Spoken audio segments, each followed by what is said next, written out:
Like when you're in a series where you see the same team over and over, how can that play to somebody like Luke, who seems to enjoy getting under opponent's skin? And well, I mean, you know, obviously when you're competitive, you enjoy the competition. You know, the great thing about the playoffs, there's lots of shifts, nothing happens. There's lots of shifts, you never touch the puck. You're a scorer, and you can't score for a few days or games. It's just finding ways to contribute when you're out there. And Glennie's an ultra-competitive guy who can drag his teammates in a battle just by how hard he competes. And to me, he's, you know, he's a real plus for our hockey team. The more guys like that you can have on your team, the better chance you have to have success. Stamkos said last night that 9 out of 10 times they win a game like that. Is that what you would expect him to say, or do you believe that, considering the stats?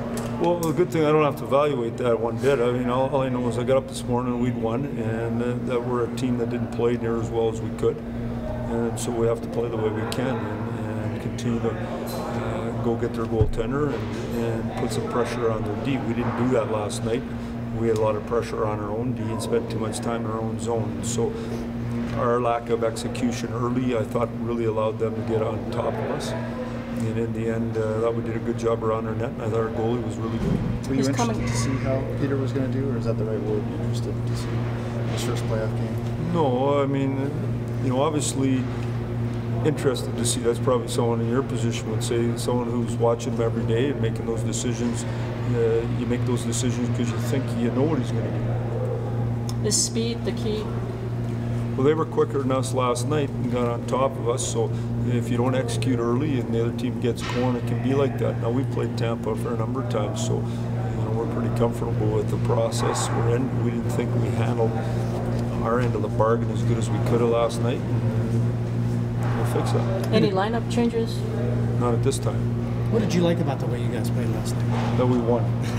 No, I mean, we got up 3-1 in the game, and you know, I didn't like to give the one back. I thought our execution in D zone, we had the puck 2 times, didn't execute, gave up. I didn't like the second goal at all, just because of the way we played in our own zone. You know, I think you know, we say it all the time. Some nights in the regular season, we look at the shots, and we've had 76 attempts on net. The other teams had 20 attempts, and they just beat us 3-1. I like having 3 and the other team having 2. That's what I like. Last night you guys took away the home ice advantage for this series. How beneficial is that? Well, there was one game in the series. As long as I've been in this, it's a race to 4. You got to get to 4. One game's done. We have a new opportunity tomorrow, and we're going to get prepared for it. I think we had good meetings today, and we had a light skate, but we had some things we tried to focus on to be prepared for tomorrow. And get ready for tomorrow. Too many men seems to be a bugaboo, even dating back to the last couple of weeks of the regular season. Is that attention to detail, or what do you, I mean? Well, I don't know. I don't think the 3D that were on the ice together thought there was attention to detail. I think they thought they were pretty focused and dialed in, but it happened. So, you know, we talked about it, and you know, the next time we got a power play, when we changed power play groups, we couldn't get anyone on the ice because no one wanted to go out for the wrong guy. You know, it's one of those things that happens sometimes, and you know, I think the one year in Detroit, and I won't name names, but we had the 1D, and it must have happened like 13 times or something in the year. It was a tough year for that, and we've had a tough run here in the last little bit.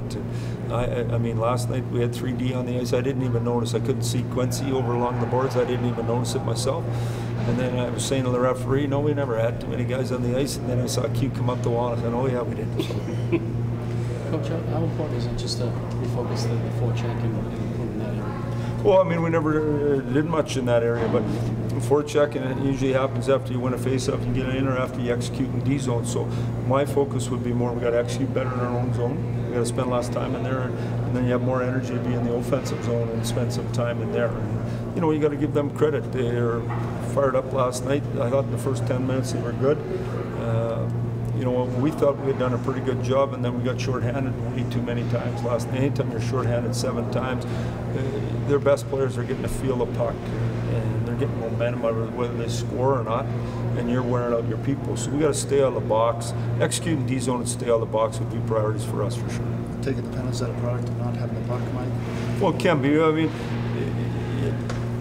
You know, I mean, I have no problem with you call the penalties you see. I just don't want any of those kind of calls. And like the second call on Dan DeKaiser, the first call on Dan DeKaiser for interference or whatever, is, you know, that's ridiculous. Just call the things that happen out there. But we got to be better. We're responsible for our penalties. We can't take them.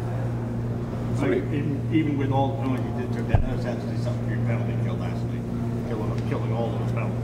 Well, I mean, we've liked our penalty kill. We had a tough time there. We got off to a great start. We had a tough time.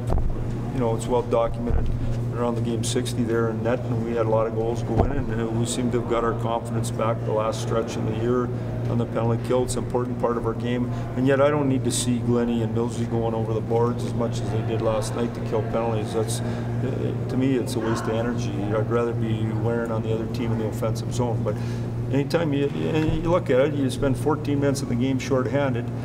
I mean, that's 46 minutes for the guys that don't penalty kill to share. You get a fourth lead, you don't get much ice time, so let's stay in the box. Mike, this time of year, is home ice really that big of a factor anymore, you think, these days? Well, I don't know. There's so much parity, you know. Yeah, I like playing at home. I like starting on the road your first series just because everybody's nervous, and, you know, so that part, you know, I don't know if you got, as home team, got to choose, it might be a little bit different, but you know, the bottom line is we play Tampa tomorrow. We play in their building. We got to play well, and we got to play better than we did last game if we want to have success. And that's what's going to happen each game of the series. We're going to have the same chat after every game. You got to play better.